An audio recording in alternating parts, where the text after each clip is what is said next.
بسم الله الرحمن الرحيم ثم اتقوا وآمنوا ثم اتقوا وأحسنوا والله يحب المحسنين صدق الله مولانا العظيم.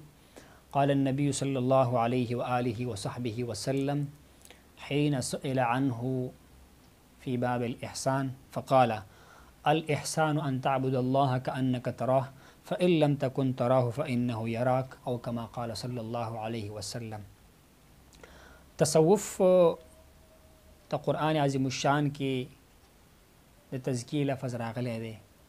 صفائی چونکې تصوف سره چونکې دا علم تزکیه ده، د باطن صفائی راځي، قلب صفا کیږي، د نفس تزکیه کیږي.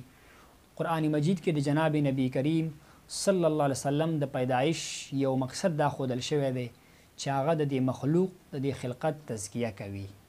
نو که موږ تفاسیر وګورو هغې کې دا خبره مخې ته راځي چې دې نه مراد هغه د باطن علم دی. لکه حدیث مشهور دی، حدیث جبرائیل علیه السلام چې د جناب سیدنا محمد مصطفی صلی الله علیه وسلم باندې تپوس کېږي چې یا رسول الله ایمان څه ته وایي، اسلام څه ته وایي، او اخره کې سوال کېږي چې یا رسول الله مل احسان، احسان څه ته ویل کېږي.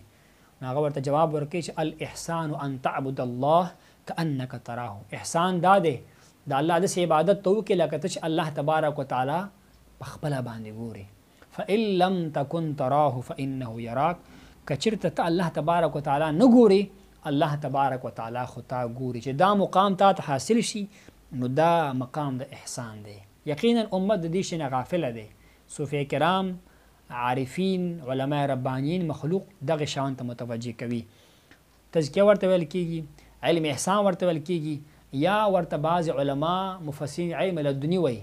لکه الله تبارک وتعالی په واقعې د موسی علیه السلام کې جناب خضر علیه السلام سره واقعې کې فرمایي چې وعلمناه من لدنا علما. موږ جناب خضر علیه السلام ته د خپل علم څخه حصه ورکړې وه، علم ورته ورکړ، د خپل جانب څخه مو ورته علم ورکړی و. نو دا کم علم و؟ دا د ظاهر علم نه و، دا د قال علم نه و، بلکې دا هغه خاص علم لکه مفسرین فرمایي دا هغه راز علم، دا هغه مغیباتو علم، دا هغه باطن علم چې عام انسان ته د هغې فهم و درک هغه نه کېږي. دغه رنګې که څوک دا سوال کوي چې تصوف چې دی دا صحابه کرامو کړی دی که نه دی کړی، نو دغه جواب مخې ته راځي چې تصوف نه مراد زیارتونو کې چغې وهل نه دي، قوالي کول نه دي. تصوف نه مراد د ایمان اعلی درجه حاصلول دي، خپل باطن د الله سره تعلق قایمولو ته ویل کېږي، عبادت کې ذوق او شوق ته ویل کېږي. او تصوف چې دی صحابه کرام هم دغه کار کولو. صحابه کرام څه فرمایي؟ موږ د الله د حبیب سره بیعت وکړو صلی الله علیه وسلم په کم کار باندې؟ علی اقام الصلاه و ایتاء الزکاه والنصح لكل مسلم. چې موږ به څه کوو؟ د هر مسلمان سره خیرخواهي کوو. دا خیرخواهي دا د صوفیه کرامو کار دی، دا د صحابه کرامو کارو. نو دا د باطن کې د الله محبت پیدا کول، ظاهر په اخلاقو سره ارسته کول، دا د صحابه کرامو سنت دی.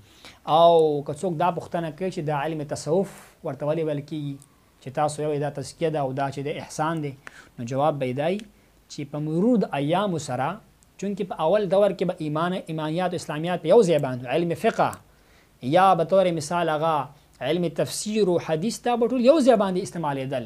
یو کس به عالم هم و، فقیه به هم و، زاهد او صوفي به هم و.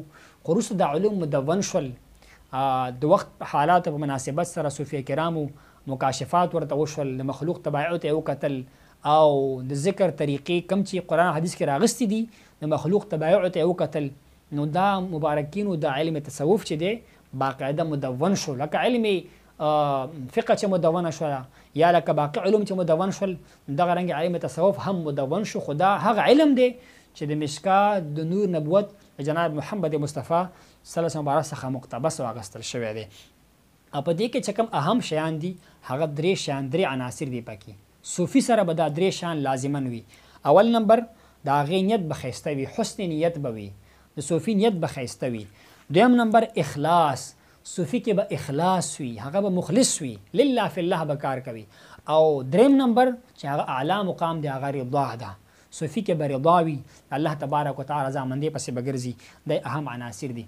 باقي تصوف کې دننه چې کوم شیان دي 5 شیان ډېر اهم دي. الله د موږ او تاسو ته نصیب کړي چې په هغې کې علم دی، خو صرف د دنیا علم، علم نافع دی، د حدیثو علم دی، د قرآن علم دی، د فقه علم دی، د حلال و حرام علم دی. صوفي سره باید دا علوم موجود وي. دغه رنګې دویم نمبر هغې ته استاد په کار دی چې هغې ته شیخ ویل کېږي، مرشد ویل کېږي، رهبر ویل کېږي چې د هغې تربیه وکړي، هغه د قرآن حدیث په رموزو باندې پوه کړي او هغې کې هغه حلاوت واچي چې عبادت سره شوق پیدا شي. دغه دویم ضروري شی دی تصوف په باره کې. او دریم نمبر چې دی هغه مجاهده ده. صوفي به کوشش کوي، محنت به کوي، جد و جهد به کوي، د الله رضامندۍ پسې به خواري کوي. نو دا به د صوفي شی وي، هغه دریم نمبر خصوصیت وي. او بل ذکر عبادت کول دی. ذکر هغه د صوفي کرامو حرز جان، د جان مقصد ګرځولی دی. الله یادوي، د الله ذکر کوي. اقم الصلاة لذکري. د هر عبادت مقصد شی د الله تبارک وتعالی یادول، د الله ذکر کول. ډېر غټ نعمت دی، لوی نعمت دی. نو دا شی کول دی دا څلورم ضرورت دی دپاره د هر صوفي. او اخري تفکر او مراقبه کول دی، فکر کول دی، مراقبه کول دی. دا د صوفي کرامو لاره ده. او که څوک سوال وکړي تصوف کېږي څه دپاره، دا کوم چې علم تصوف دی دا څه دپاره کېږي، د هغې جواب به دی کم از کم 3 شیان دي چې هغه د صوفي نظر کې وي، لارې تصوف کې قدم دي. اول نمبر چې دی هغه نفس تزکیه کوي. قرآن موږ ته بار بار وایي د نفس تزکیه وکړه.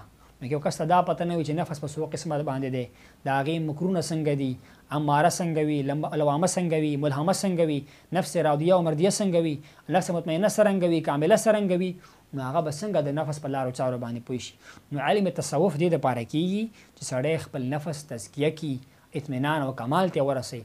دویم نمبر چې دی هغه د قلب تصفیه کول دي، خپل زړه صفا کول دي. الله تبارک وتعالی زمونږ صورت ته نه ګوري، هغه زمونږ مال ته نه ګوري، بلکې رب کریم زمونږ قلب ته ګوري، زمونږ عمل ته ګوري. صوفي به شی کوي، هغې مقصد دا وي چې زه خپل قلب هغه تصفیه کړمه، الله تبارک وتعالی د رضا دپاره آراسته کړمه. دغه دویم مقصد د چی دی؟ د تصوف دی. او اخره کې مقصد چی دی؟ معرفت د الله تبارک وتعالی دی. چې کله سالک هغه خپل باطن صفا کی، آینه دل چون کنی صافی و پاک، نقشها بینی برون از آب و خاک. هغه خپل زړه صفا کی، د زړه آینه صفا کی، هغه د رب کریم په معرفت باندې آگاه شي، چې معرفت ورته حاصل شي او د انسان خپل مقصد ته رسیږي. فلهذا تصوف چې دی هغه د قرآن و حدیث په رڼا کې هغه علم دی چې انسان کمال ته رسوي، د الله تبارک وتعالی د محبت د لارې څخه خبروي، معرفت ورته حاصلېږي، د نفس تزکیه او د قلب تصفیه ورته حاصلېږي. الله تبارک وتعالی موږ او تاسو ته د صوفي کرامو محبت نصیب کړي او د هغوی په نیکو فرامینو باندې موږ او تاسو ته د عمل توفیق نصیب کړي. وآخر دعوانا ان الحمد لله رب العالمین.